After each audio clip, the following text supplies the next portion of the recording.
Uh-huh. I just feel like I've been around the block, ripping up fantasy stock, working around the clock. Look at the view from the top. Researching rookies a lot? No, I just be listening to pods. Yeah, one in particular, I'm just a messenger. Let me just pass on the rock. Browning, brunning, pruning, pronouncing ain't what he's doing. What he's doing is not losing, but infusing you with new things. And there's Dennis the Bennett, yeah. The man is a menace, yeah. Building a dynasty, some of the finest things. Promise you, you won't regret it. Sly as a fox, cultured in pop. Give him his props. Here is a thought, here is a box, and you cannot compare them at all. So don't even try. Careful with the news, but when you use a take, I take up Tony Fire. I mean Dyer, because anyone else is a huge mistake. Whoa, fantasy round table, fantasy round table, yeah. Fantasy round table. Come take a look at the crown, baby. Hey, fantasy round table, fantasy round table, woo. Fantasy round table. Come take a look at the crown, baby. Go. Hello and welcome to another episode of the Fantasy Football Roundtable Podcast. It is Tuesday. We are wrapping up week 17 of the NFL season, and that means starting by talking about fantasy championship game in our listener league. I made it to the finals. I was probably as surprised as anyone since my number one pick, Nick Chubb, lasted me what was like a game and a half. It's been such a long season, I forget. Facing off against Mrs. Dennis Bennett, and she came out the champion. So you must be pretty excited over in the Bennett household. I am beaming. I had the best time on Sunday.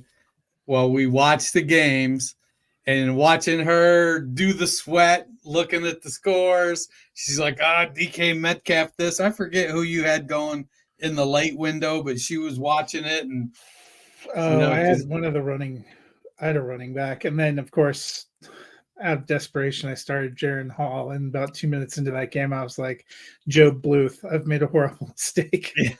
It was great because we're watching it, and it's like, after the afternoon games. I had Javonte Williams going. Oh, yeah. He was so close to getting a touchdown. They had like first and goal from the one, and I thought, they're gonna let him punch it in. This is gonna be great. And of course, Quinn Miners jumps offside, and then they had just a ridiculous series of plays that's par for the course for the Broncos. I was like, you had one player in the afternoon slate, and she did, and then you each had one in the night slate, and it was just the whole timing of it. It was because you were going into the afternoon slate. You guys were only a couple points apart. Yeah, my last two players didn't do that well.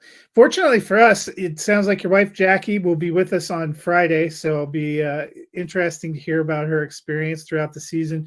We are going to start scheduling the people that were in our league as we go into the first part of the offseason here, but I'm looking forward to having her on and congratulating her and celebrating her victory. It was quite a run this season because she came from a little ways back to get into the playoffs too, and kind of surged to the playoffs. She was like 8th in the league or something, and she made some trades and she had some fortuitous waiver wire pickups. Picking up Zamir White at the end was a good move, especially since Jacobs could just never play. So it was championship week. I had, including this league, I had 8 going. One of them is a 2-week championship, so I have the exciting thrill of week 18, and I actually it's a league where we draft entire teams. One of the teams that I have is the Buffalo Bills, so I literally won't know how it ends until the bitter end. But I went 4-3 in the 7 games that I had decided in week 17. Ironically, the 2 leagues that I screwed up and left Amari Cooper in the lineup because I forgot it was Thursday, both those teams won. Oh, so I'm gonna call that a good luck stroke. I did that on purpose, guys. That's right. Now I had 8 teams make the playoffs. I had 2 byes, 4 teams to the semifinals, 2 teams in the finals, and 1 championship. I lost the other one by 2.35 points. I was fretting because I had left Ontavian Wicks. That's who I had in the spot, and I thought, well, he should. I feel like he's going to play. And it was the league it's a dynasty league, so there's not a ton on the wire. But with some of the injuries and stuff, I felt like, if something happens, I'll be able to go get somebody. And I'm sure Brandon Powell is out there. Well, Wicks is ruled out, and I'm like, oh shit. And it's like 20 minutes before kickoff. And like, I go and we're not allowed to pick anybody up. I'm like, what's going on? I go into the chat and I message him like, hey, is there some rule I don't know about why we can't pick up players now? And a few minutes later, the commissioner's like, oh, that's a setting from last year. Things are moved a week early. Yeah, he's like, I fixed it. And in my rush, I didn't consider anybody else. I just went and grabbed Brandon Powell. Now, I had options like Johnny Munt, Bo Melton, and But I who don't would know that I have would've- Johnny Munt would end up being like the best receiver for a Vikings team that has Justin Jefferson and Jordan Addison. And I might, and even then I was like standing there at the end going, look, I just need 2 5-yard catches from Brandon Powell. I'm not asking for a lot. And he catches one and he splits out of bounds. He only had 2 targets. I'm texting Pete Bartowski from Dynasty Nerds because that's who I was playing. I'm like, gosh darn it. Like, and I just was kicking myself because I felt rushed, but I really had time to consider other options. And Munt and Melton both were going to play more snaps. I mean, Powell was the 4. He had more opportunity than KJ Osborne. At least he returned a couple punts, got me some fractional points, and Osborne didn't even get a target. And Jaron Hall, we'll talk about him later. Yeah, you and I did not enjoy that. Well, for those of you that are in a little bit of mourning because the fantasy season has ended, we are going to be doing a playoff challenge this year. No negative scoring, 6-point touchdowns, 1 point for 25 passing yards, 1 point for 10 receiving and rushing yards, PPR. You will choose one from each of the 14 playoff teams. I did not include defense or kickers in this one. 4 quarterbacks, 4 running backs, 4 receivers, 2 tight ends. We will send the link out for that starting on Friday. You'll have about a week to fill those out and turn them in. Some of the playoff teams are set, a couple of them still in flux this week, but that'll be something to look forward to. We will talk about that as we move through the playoffs. Always enjoy doing that. I'm sure Dennis and I have already started our strategy for that, but that's a fun way to keep the playoffs or keep fantasy season going through the Super Bowl. So looking forward to seeing how that shakes out. Whoever wins that will get an automatic berth into the 2024 redraft league. We will drop you in there when I roll the sleeper league over here in a couple of weeks. So what was this you're talking about now? The playoff challenge. I sent you the link. Okay. I'm kidding. I know you were probably in the midst of I think I did it on Sunday just while I was watching games because I was so depressed watching some of these performances, which is a good segue into our Week 17 recap.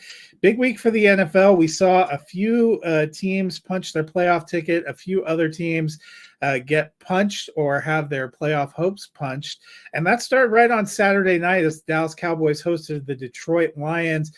It was a big game for both teams. Cowboys end up getting the 20-19 victory, but Dennis, a lot has been made of the penalty and whether or not it was a penalty on the Lions' 2-point try attempt. It seems pretty clear that Taylor Decker reported and the refs made an error.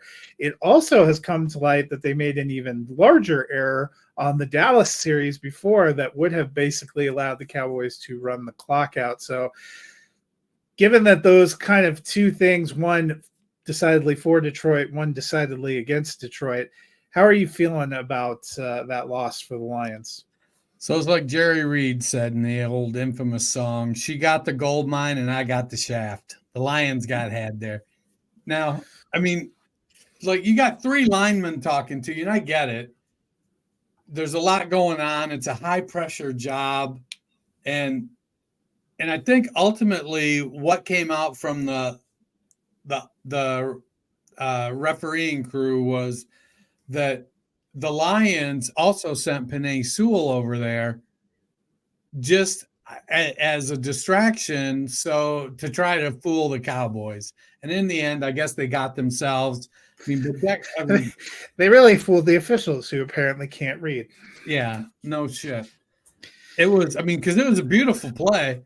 And It was fascinating to me. Like I thought Dan Campbell kind of really took the high road in the post game. We've seen as high as he could. some coaches really light into officials, and he kind of declined. But it was very telling. He's like, we were excited about this play. I explained it in great detail in our referee meeting before the game, and you're like, that's even worse. Right. Yeah, I feel for him. We should have had that win. Now, also, yes, I said we. I'm a Lions fan. Also, he should not have been so egotistical to then go for it again. He should have said, "Okay, we're gonna kick the extra point." Well, the good news for you is the Lions are still the NFC North champs, and they are still in the playoffs, albeit probably locked more into the number 3 seed. For the Cowboys, we saw 13 for 227 yards and a touchdown for CeeDee Lamb. You know, coming into the NFL, a lot of people had Lamb as potentially the number 1 receiver in that class. We've seen Justin Jefferson have a great deal more success. Jefferson, Jamar Chase, Tyreek Hill, a lot of those guys get talked about when you're talking about the number 1 receiver. Are we possibly underrating Lamb after seeing how much he has dominated this year? So we've got, like, if in redraft you would include Hill, in dynasty you wouldn't, but in redraft there's like 5 guys at the top of the order there with Chase, Jefferson, Lamb, Hill, and Garrett Wilson. Now Wilson seems to have fallen off because of the poor quarterback play. Coming into this year, my top 4 dynasty wide receivers were Jefferson, Chase, Wilson, and Lamb. I think that it's one of those no-lose situations right now. The biggest challenge is going to be who's going to be the quarterback for Minnesota next year. Joe Burrow is going to come back. He's going to be fine. Will Dak be able to continue what he's doing? Is Aaron Rodgers really going to be the answer for Garrett Wilson? And can Miami keep going what they got going down there? It's Lamb has had a phenomenal season. He is producing. I mean, he's had, I think, 5 30-plus point games this year and 2 40-plus point games. I mean, I get it. Tyreek Hill's had a great season too, but I mean, Lamb just, I mean, he just dominated Detroit. I feel like with Justin Jefferson, it's going to, and even Jamar Chase to some extent, we're going to have to evaluate. There's no question about their talent, but Minnesota probably has a quarterback question looming this offseason, and Cincinnati has an offense in general question this season. I'll be curious to see what they do. But you can almost say the same of Dallas, where they made that big move to get Brandon Cooks, and I don't feel like that's really shorn up the receiving core the way they thought. Well, coming on in the back half of the season, I think it's produced better, but I don't know at his age right now. I don't think Cooks is going to be the long-term, i.e. next couple seasons. In Minnesota, you know what I was just thinking today as I was kind of tidying up my notes for the show is that, you know who might be interesting to go there is Jake Browning, because he's going to be looking for a chance. I don't know. Feels like Minnesota's going to go much higher profile. Maybe, but you got to get somebody to go there. You got to be able to make the money work. I know that Hall and Mullins aren't the answer, and Dobbs is not the answer. I mean, maybe do they roll the dice on Browning and somebody, because I think somebody is going to, and if he goes where he's got, you know, highly talented players like Justin Jefferson or Jamar Chase, we've seen what he can do, and so maybe they look at it, and part of the thing too in Minnesota is going to be whether or not Brian Flores gets a head coaching job. If he does, who's going to come in and take over that defense? We've seen some coordinators just be train wrecks. Flores, the season started out rough, and he righted the ship within a few games, and they've been good. Next up, we move to the Sunday games. First up, the Buffalo Bills beat the New England Patriots 27-21. I want to talk to you about a ghost from the past, and that's Jalen Reagor, who, I don't even know if I realized he was on the Patriots until he returned a kickoff for a touchdown. He was somebody that we kind of liked coming into the league, never really panned out with Philadelphia or Minnesota, but New England does not have the same kind of challenges on its wide receiver depth chart. Do you think there's any future there? New England has a whole different set of challenges. That they don't have an offensive depth chart? Right. So I don't think he's worth rostering. I think he's going to be a special teams guy. He's a wide receiver 5, kick returner. We're going into his 5th season next year. He is what he is right now. He's going to be a guy that's hanging on at the end of rosters, trying to keep getting paid.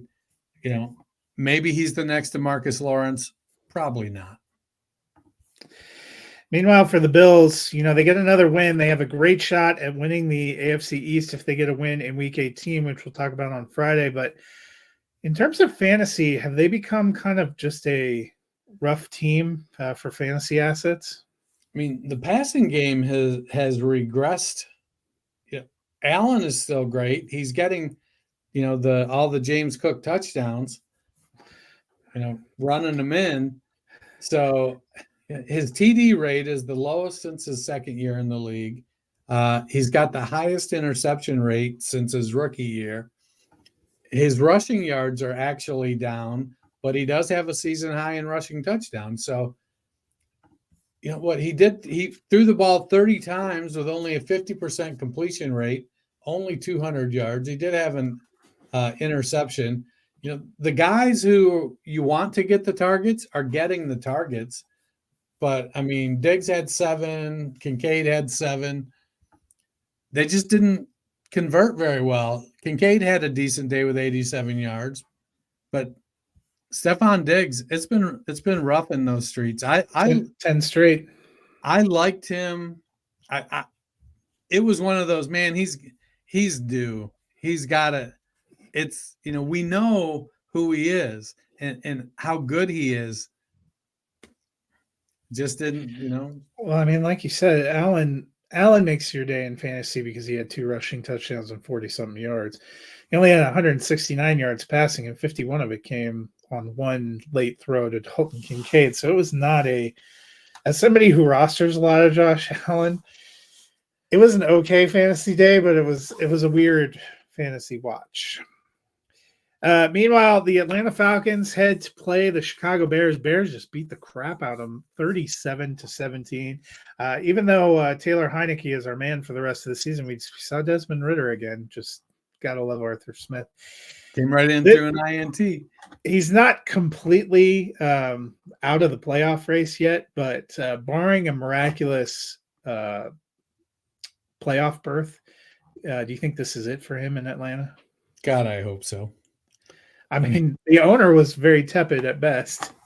I mean, in some cases, you look at the production and you're like, well, he's got the RB12, the RB36. So those are guys that are being productive. London at wide receiver 35, that's not producing. Pitts at tight end 14, Jonnu Smith at tight end 19. He has weapons, but he's just not getting the type of production you would expect. And then I know Tyler Algier is running back 36, but let's face it, how many 75-yard receptions do we expect Tyler Algier to get to save his fantasy days? So, is this maybe this was a game where Arthur Blank was able to get a good up close look at Justin Fields and determine, does he want to go get Fields so Chicago can draft Caleb Williams? Let's talk about that for a minute, because Chicago now 7-9. I actually think they have a very decent chance of clipping Green Bay this week, which would put them at 8-9. Justin Fields, Khalil Herbert, and DJ Moore certainly look like the offense we thought we might get on Sunday. It's taken a little time to all come together, but it has come together down the stretch. Would you for sure be looking to make a change there? Because it seems like the Bears players and even fans in the stadium are lobbying hard the other way. Well, and even Cole Kmet has had a fantastic year in Chicago. Yep. To me, I look at it and I think I don't think the offensive coordinator and Justin Fields can coexist. It's just a situation where Justin Fields has a particular set of skills, and that offensive coordinator's like, I don't know what to do with my hands. I don't know. They just don't mesh. And, he's QB9 in points per game. He's got DJ Moore is wide receiver 8. Cole Kmet was tight end 7 through last week. I think it's just a situation where, hey, you know what? Those are my notes. Never mind. I was saying I thought I typed my notes into the sheet you make. Justin Fields is a good quarterback, but he isn't a traditional type of quarterback. I think you've got to structure an offense that plays to his mobility and ability to run the ball. I mean, he made a play this week where even Lamar Jackson probably would have been sacked. Fields is just so much stronger. I think the only other quarterback I think that I would put that might have escaped that would have been Anthony Richardson. Yeah, I think it's going to be a very interesting offseason to see what happens and to see, there's a lot of pressure to me on Ryan Poles to kind of get this one right. You wonder, based on all the players and things that have come out in favor of Justin Fields, if they do move him for draft picks, if that craters the locker room. If I'm Matt Eberflus and I finally have this team looking good, and it seems like I've protected my job after most people thinking he was a goner mid-season, I might be looking for what is the best chemistry on our team. You could be, a coordinator change, maybe not the worst. We've seen all those people that fell off of LaFleur's Green Bay tree with Aaron Rodgers haven't exactly panned out wonderfully. Next up, Houston Texans hosted the Tennessee Titans, got the 26-3 win. Not a great game. Will Levis had a fumble, went out pretty early. Only 3 points for the Titans. What do you make of them going forward? We kind of feel like Ryan Tannehill's probably gone. I thought they were going to use this stretch run to kind of get a better look at Tyjae Spears, but it seems like he's faded to the background more, and it's been all about Derrick Henry, even if it's not successful. Yeah. I like Tyjae Spears. I have concerns. It seems like there's a butting of the heads between Vrabel and Rand Carthen. And while I know Vrabel has 2 more years left on his contract, I don't know that Carthen necessarily wants to fire him. I just don't think right now that they share the same vision. And if I'm Rand Carthen, I'm wanting to know, well, we're out of it. Why aren't you using Tyjae Spears over the dinosaur? Derrick Henry is just, he is what he is now. He's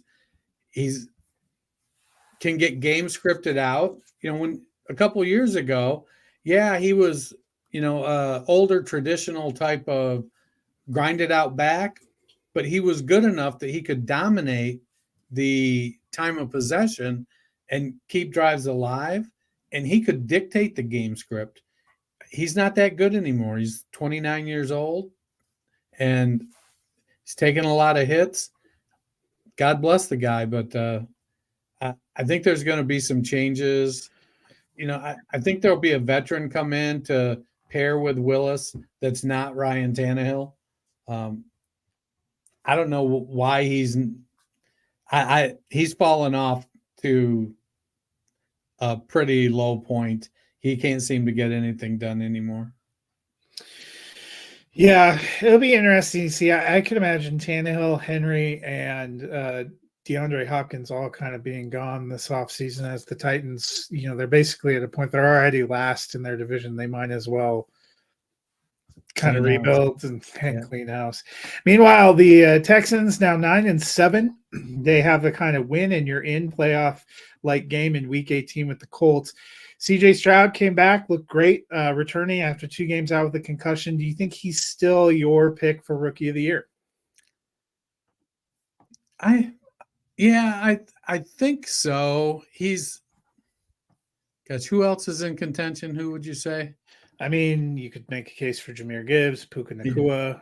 None of the I rookie. think it comes down to him and Puka, and the fact that Puka has been able to continue to earn targets with Cooper Kupp coming back might give him the edge. But CJ stepped right back in, was productive. What did he have? 213 yards and a touchdown. I think he's I don't want to say learning how to manage the game, but he knows when to not try to do too much. Had a productive day with Nico Collins. Robert Woods had a decent day. Like Brevin Jordan and Dalton Schultz combined for 38 yards and a touchdown. So having somebody like Devin Singletary who's able to produce in the running game provides decent balance. I'm curious to see, like, where do they go next year with the running game? Are they going to bring Singletary back? Because he clearly fits the offense. Yeah, he can do what it is about his wants. Yeah, I think for me, I think if Houston wins on Saturday and punches their ticket to the playoffs, Stroud will get it. If they don't win and Houston falls short of the playoffs, you got to wonder if Nacua kind of helping get a Rams team into the playoffs will get a slight edge, because to me those guys are kind of neck and neck. I loved what Jahmyr Gibbs has done, but I mean David Montgomery's also had a huge year. I would say Sam Laporta might almost have a better shot from Detroit than Gibbs. Yeah, no, I agree. I think the Texans making the playoffs is probably a bigger story than the Rams making the playoff and Puka having a great year. So Puka is likely to break the rookie receiving record. I mean, they've both been fantastic. You can't go wrong. I'm just trying, it's the time of year where you got to hedge a little bit. Right. Next up, the Raiders came to battle the Colts. Colts got the 23-20 victory to set up that win in your in game on Saturday. The Raiders eliminated from the playoffs. Devontae Adams, 13 receptions, had a huge day, 126 yards, a couple of touchdowns. We know he hasn't been happy there. The Raiders probably looking at some kind of rebuild or reorganization. Do you think he's there in 2024? Do you think they are able to get him somewhere else? His contract is pretty cumbersome. But do you want? I know for us in PPR leagues, 13 catches is great in and of itself. He had less than 10 yards per reception in the game, and it was. He's kind of become a possession receiver down the stretch here, which is odd. I mean, part of it I think is the skill set that Aiden O'Connell has. He isn't the guy that's going to bomb it down the field either. And they don't, he'll take the occasional shot. We've seen him connect with Trent Tucker. I think that Adams is not going to want to be part of a rebuild. And let's face it, Jacobs is gone. They're not going to bring Jacobs back. And they're in the QB market. Garoppolo is going to be gone. I don't know. I could see Aiden O'Connell getting some kind of a shot the way Ritter did, where they bring in. See, that to me is more like a Jake Browning location. Yeah. I think Minnesota wants to win. Jake Browning's not the guy I'm taking him away. Well, or maybe you put in Joe Flacco. I feel like the way Flacco has ended this season, there's a decent chance he goes somewhere given the quarterback landscape. Him, Gardner Minshew, I wouldn't be surprised if Aiden O'Connell gets some kind of shot. I think some of it with the Raiders will depend on what they do with a coach. Do they give Antonio Pierce the job? And if so, maybe he likes what he's got and starts building around it. If they go another way, I would imagine they're gonna. My concern with Pierce is Mark Davis overcorrecting for the Rich Bisaccia decision. Yeah, I mean, he could also always go back to Gruden. You never know. For the Colts, meanwhile, they have a running back in place in Jonathan Taylor. They have a great number one in Michael Pittman. They have a good young quarterback coming back in Richardson. We've wondered about some of their other weapons. This week we saw both Josh Downs and Alec Pierce actually have a couple of big plays in this game. How are you feeling about those guys as we near the end of the season? So we've seen Josh Downs have big plays throughout the season. He's had 4 or 5, 30, 40, 50-yard catches. And so I think he's earned a role. He's actually been more consistent than Alec Pierce. Downs is wide receiver 44 on the year. Pierce is wide receiver 70. Literally, that was Pierce's only target. So make it count. 1 for 54 and a touchdown. Something. 13.4 fantasy points, just like that. He didn't MVS it. That's great. And I think they have a nice horse collared by a defender down there. So they have a nice nucleus there. And so Pittman is a stud. Downs has a complementary skill set to Pittman, and Pierce has a complementary skill set. So they've got the 3 areas of the field. And we've seen if they could settle on maybe 2 of their 5 tight ends, that might even be productive for fantasy, because we've seen Will Mallory produce, Mo Alley-Cox, Kylen Granson. So if they could just narrow it down to a tight end, maybe 2, that would be great, especially with Jonathan Taylor at running back. Zach Moss has disappeared. I think when Moss is healthy, he's going to move back into the number 2 spot. I do think right now he's better than Trey Sermon. I don't know if Trey Sermon will ever really amount to anything. Though, he had 5 for 32 in this game. The real question for me is, how does Anthony Richardson's development impact these wide receivers?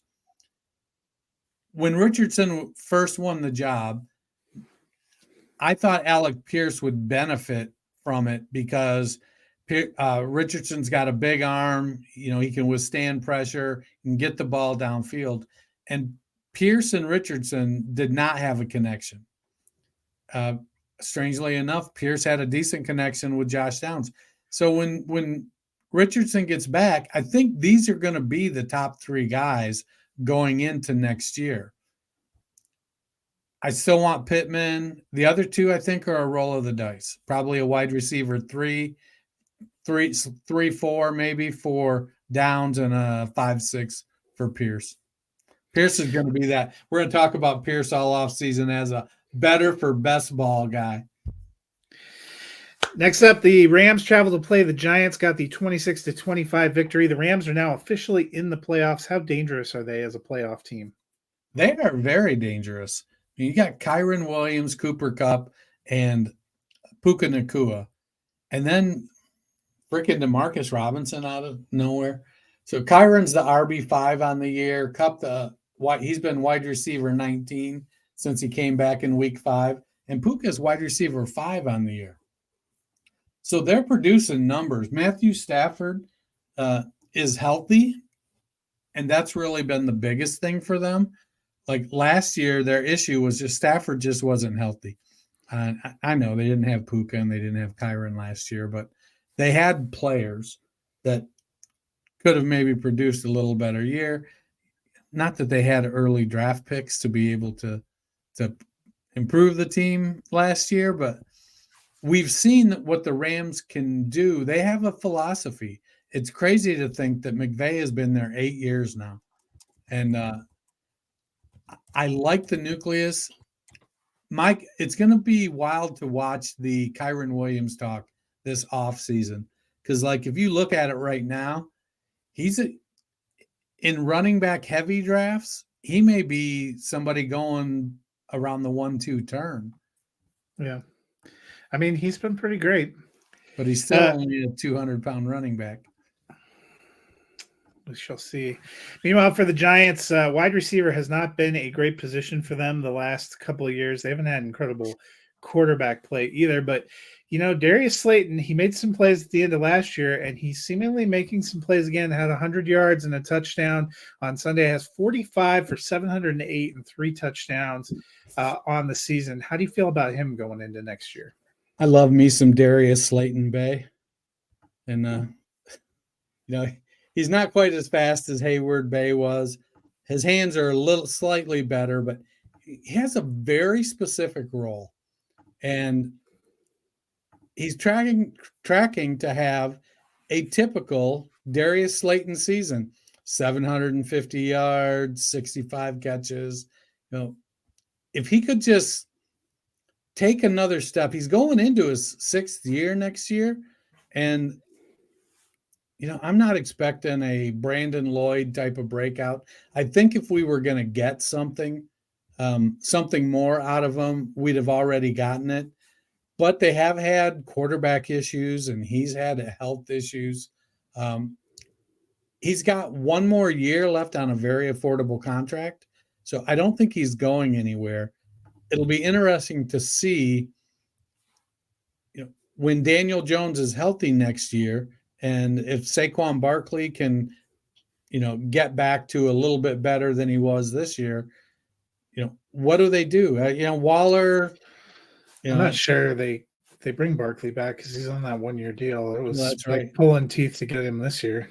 Yeah. So, they're going to go through some changes, and I like Haywood Bay, but he's a wide receiver 3-4. Right now, that's probably his ceiling. He's wide receiver 50 now. I think if he had played more snaps and hadn't missed any time, he might be closer to the low-end wide receiver 3 range. Next up, the 49ers traveled to play the Commanders and got the 27-10 victory. It was supposed to be Jacoby Brissett, but he could not go. So Sam Howell got to start again, 17-28, 169 yards, touchdown, 2 interceptions. Team got blown out by 17 points at home. Is this pretty much it for 2023 and beyond for Howell as a starter? Oh, man. They currently sit with the number 2 pick. And if you're picking at number 2 and you're the Washington Commanders, You're taking a quarterback. You're taking a quarterback. Especially since they're going to have a new coach. Yep. And so they're going to want to get their guy. Williams is going to go first. May is probably going to go second. I finally saw my first mock draft today with Jaden Daniels in the top 5. He was going at number 3. To me, they need to do something. Howell there's something there, but I don't know if, he had a year to sit, like Jordan Love had 2.5, 3 years to sit. So maybe it was just Howell was one of those guys that needed more seasoning. He could come in and play a little bit, but when you tried to give him a whole season on a poor team, it's just, he's kind of he's like the new Baker Mayfield, I think.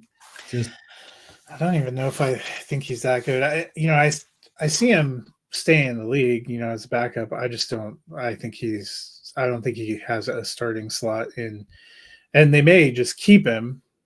And he's under contract for 2 more years. And it's relatively inexpensive, but see who the new coaching regime is there. For the 49ers, Christian McCaffrey got banged up in this one, already been ruled out for week 18, meaning we got to see more Elijah Mitchell, 17 for 80 and a touchdown. I know he, at this point in time, is probably the most valuable handcuff in the league because of what he's able to do. Do you see any kind of future beyond that for Mitchell? My concern with Mitchell is that he's a 5'10", 195-pound running back. He's good, but he's had several injuries already in his short career.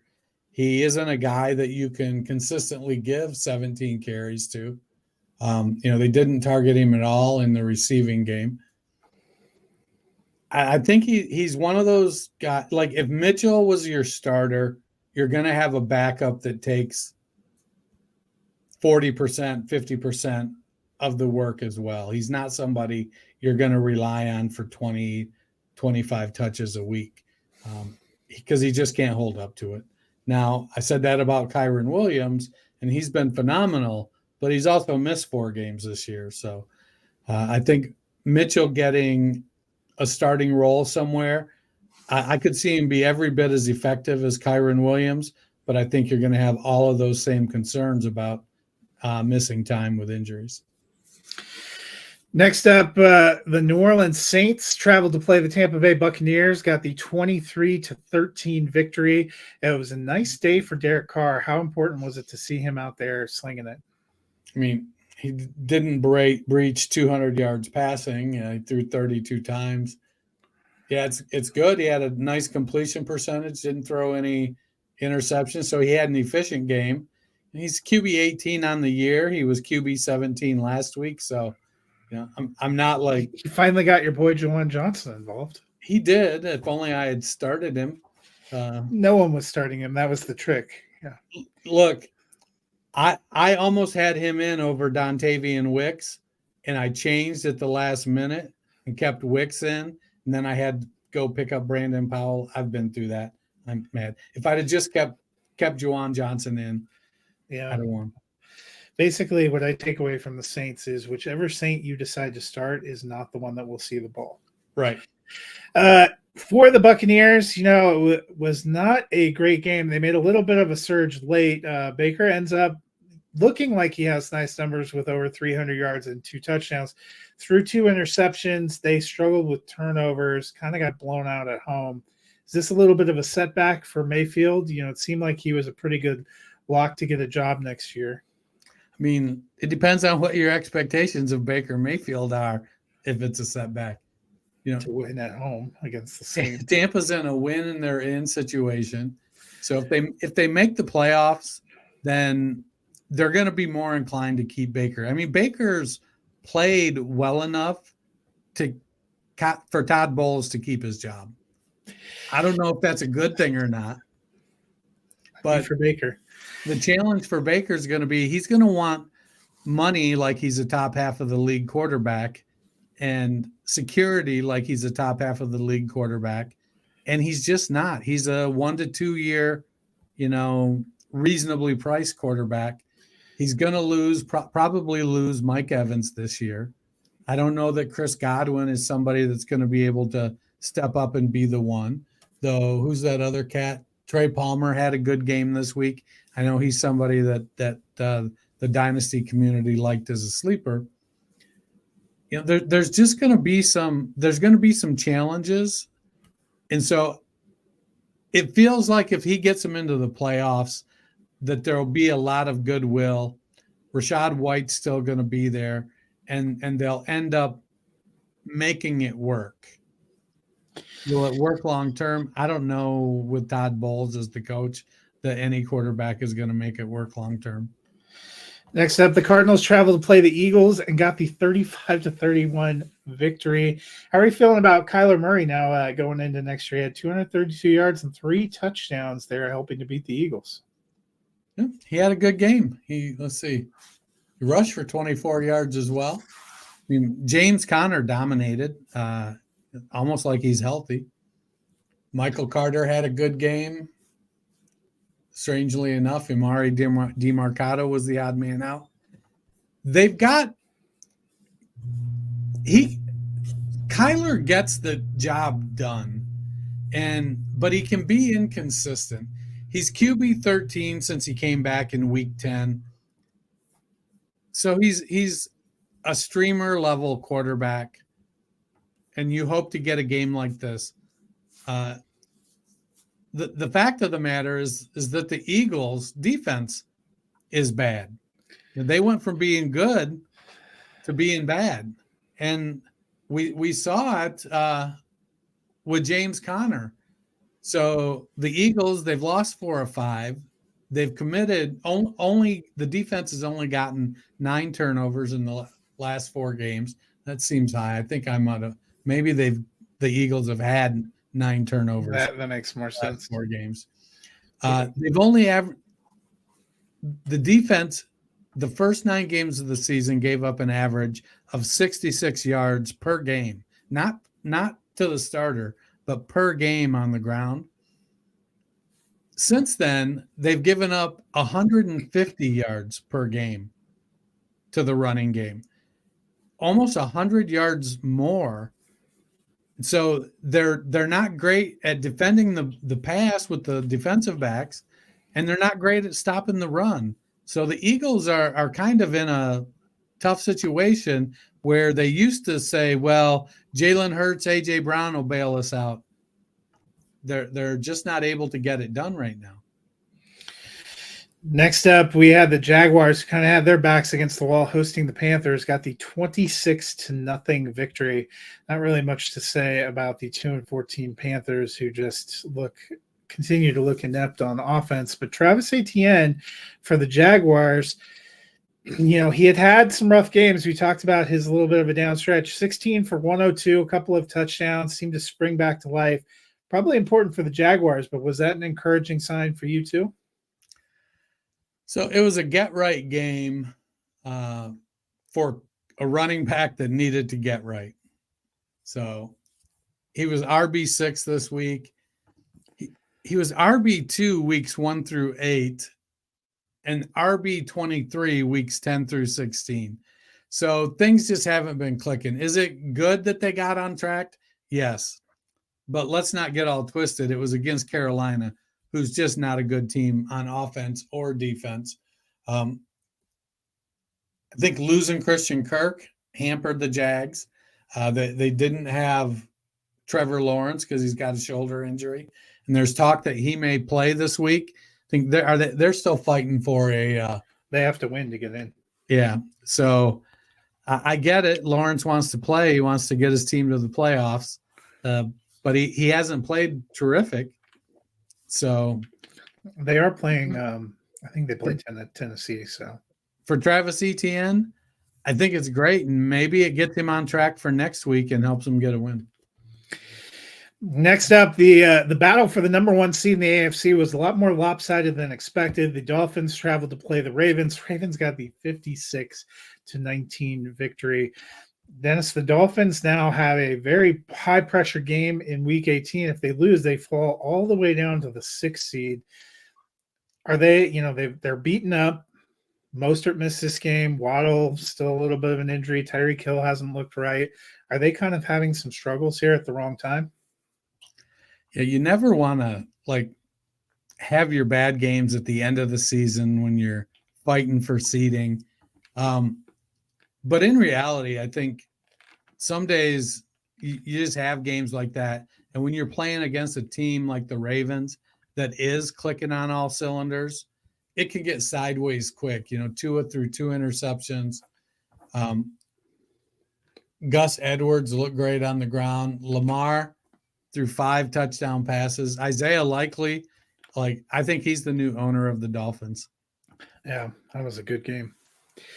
Speaking of Lamar, do you think he'll end up being the NFL MVP? A lot of people saying he kind of locked it up with this dominating performance. So he hasn't had, I think, a consistent MVP year. I think he's in the conversation, and a lot of it is, he doesn't have to do anything in week 18 to seal the deal for MVP. So I don't know if he takes it easy. I could easily see somebody else getting it. Well, McCaffrey's not going to play in Week 18 either. So we've seen the last of him. I think those were the top 2. I think Lamar ends up getting it, but I guess we will see. Yeah. Afternoon games, the Pittsburgh Steelers traveled to play the Seahawks and got the 30-23 victory. Dennis, Najee Harris struggled the early part of the season, was replaced as starter by Jaylen Warren, but when they've made this offensive change, he has really picked back up again, had basically, I think we were jokingly talking about his game of the year on Sunday there in Seattle with a couple of bruising touchdowns. How do you feel about him going forward? it's funny what happens when you give a big, agile guy the ball 27 times. I mean, I get it. He's a volume guy, and we want to say, oh, we want talent, but we also want a guy that gets the ball a lot. Unfortunately for him, if he doesn't get the volume, he's a fantasy zombie. We can see him get, Derrick Henry like 2 points. I'm a big fan of Harris. I think that giving him the opportunity to be able to wear the defense down and get the volume is a good thing for Pittsburgh. I got to be honest, 3 or 4 weeks ago, I wasn't so sure Mike Tomlin was going to have a winning season, and he's pulled it off again. And, if a lot of things break his way, he could be in the playoffs again. So be kind of interesting. For the Seahawks, Tyler Lockett started out the season kind of hot and was the top receiver for that team for a while, but only 1 for 10 in this kind of crucial game. We've seen JSN coming on. DK Metcalf is still what he is. How do you feel about Tyler Lockett kind of moving forward into 2024 and beyond? Would you try to move him this offseason? I think you do, but I don't know what you're going to get for him. He's turned into a volatile player. He's probably somebody you don't want higher than your wide receiver 4 on your team. So I'm not sure. I feel like if you're going to get out of the Tyler Lockett business in Dynasty, he's going to be a guy you include in a trade, that he's not a primary piece that somebody's just like, oh, all right, throw him in and we'll get it done. He's like a 3rd round, 4th round rookie pick sort of approach to it. He's still a good player. I just don't think that they have the volume to support the weapons they have. I mean, Smith and Jigba only had 1 catch. Lockett had 3 more targets than Smith and Jigba, but Lockett and Jigba just happened to catch the touchdown. It was a beautiful catch too. Yeah, and I feel like he'll probably get a bigger role going forward. They drafted him for a reason. Next up, the Bengals went to Kansas City. Chiefs got the 25-17 victory. Bengals officially eliminated from the playoffs. Chiefs get the win the AFC West, and are locked into the 3 seed. For the Bengals, how are you feeling about Joe Mixon going into next season? I don't know that he's going to be a Bengal. He's had a good year. He's RB7 on the year, RB4 since week 8 in PPR. He just hasn't been real efficient, but he knows the offense. He knows what needs to be done. He may have been 3 or 4 spots higher had Joe Burrow stayed healthy and been able to provide a little more passing explosion to the offense. But I mean, Mixon's gotten good volume in the passing game. He's still a good back. I don't think he's done by any stretch of the imagination. I just think he's hit that stage of his career where, he restructured his contract to stay in Cincinnati. He's going to end up probably having to play dirt cheap this year if he wants in 24, if he wants to stay in Cincinnati. We saw Chase Brown provide a ton of explosiveness for the Bengals. So I like Mixon a lot. I think he's provided a lot of fantasy production this year. I just don't think he's going to be back in Cincinnati.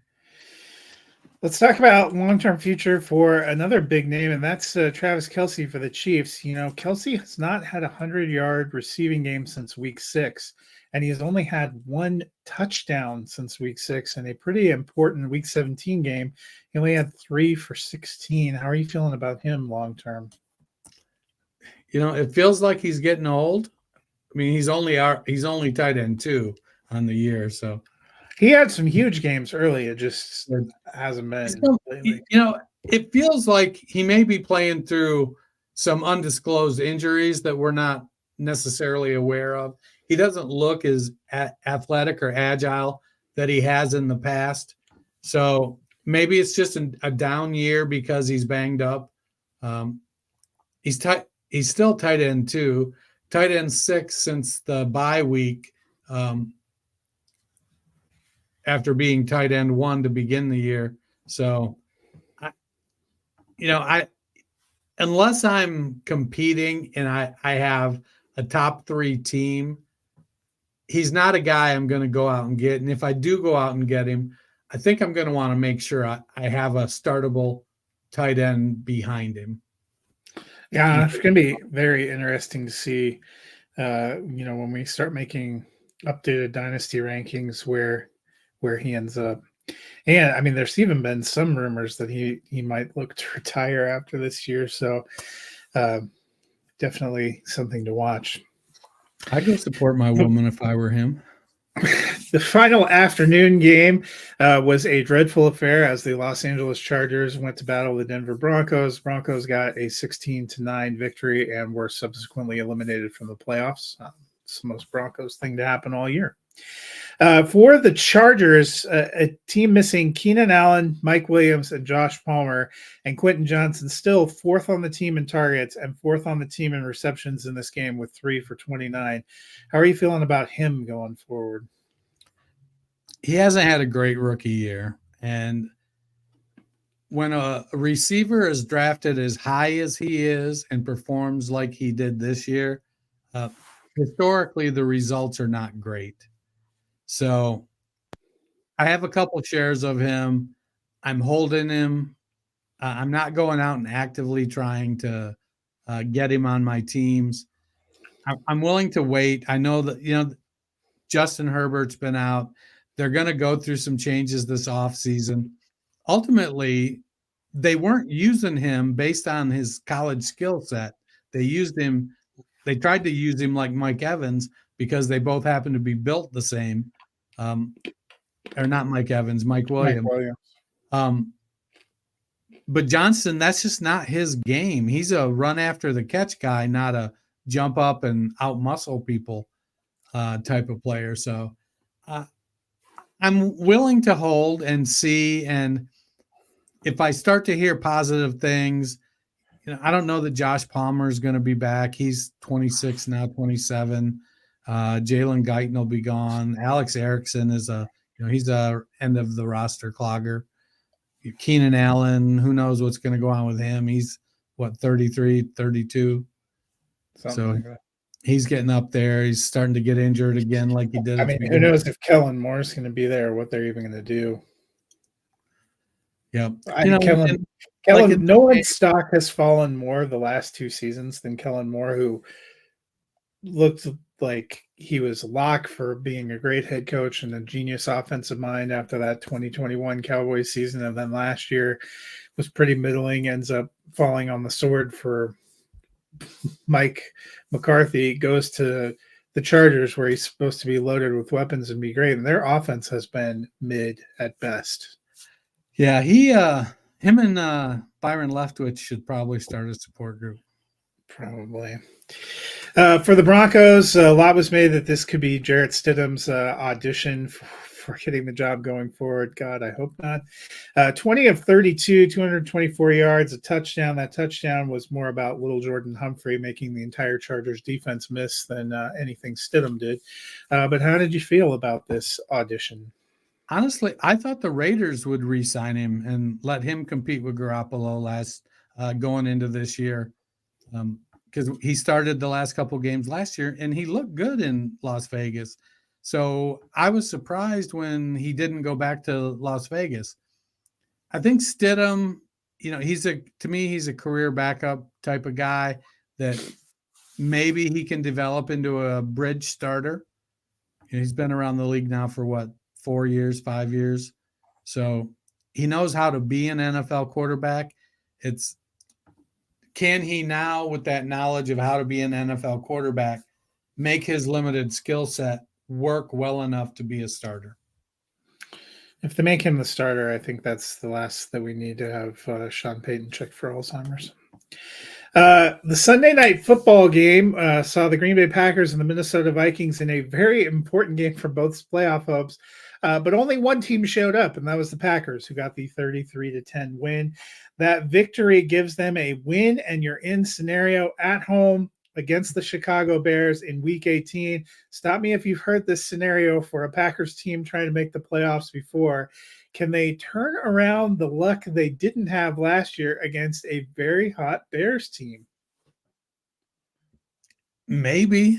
Can they get more than two of their receivers healthy enough to be on the field? Yeah, it's Jaden Reed. If he comes back and he's fine next week, that's definitely going to help. He's the better of the Romeo Doubs part. Bo Melton lit it up though, 6 for 105, and Jaden Reed, even though he only played in the first half, was 6 for 89 and 2 touchdowns. So Jordan Love has been good this year. Say what you will, he's been good. He's QB5 on the year.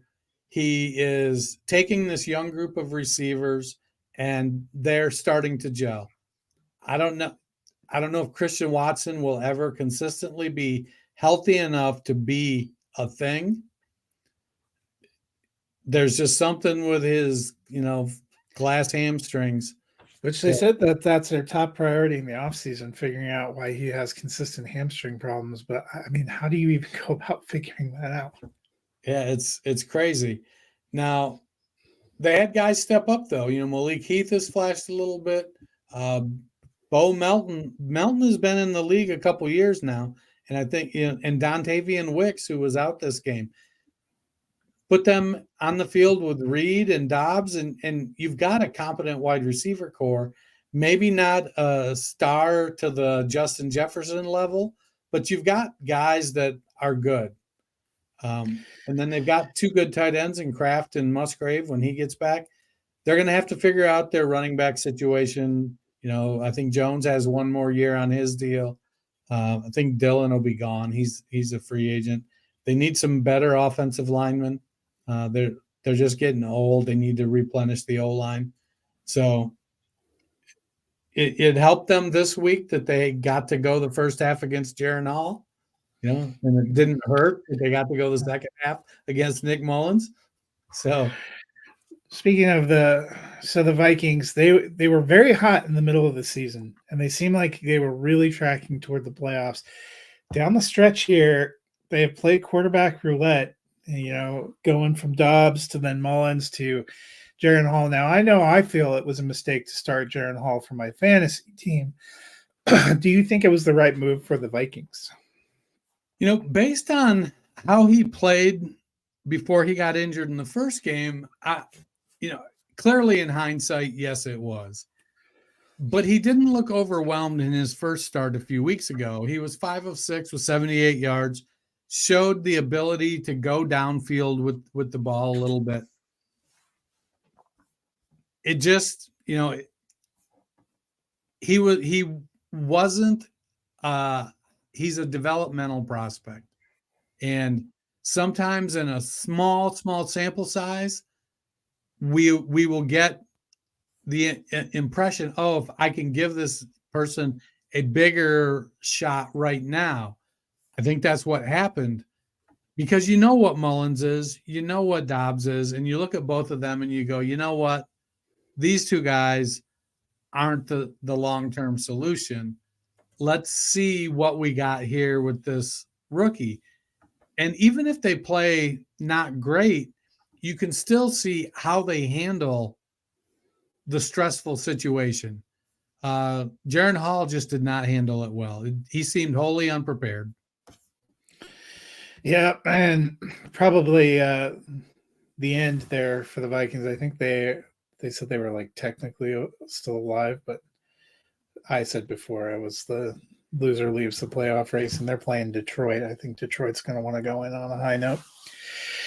That'll do it for the Week 17 recap. We will be back on Friday with an interview with our league champion, Jackie Bennett, and looking at the Week 18 slate. Not so much for fantasy purposes. We'll probably highlight the playoff relevant games or any kind of interesting performances that we want to watch in Week 18.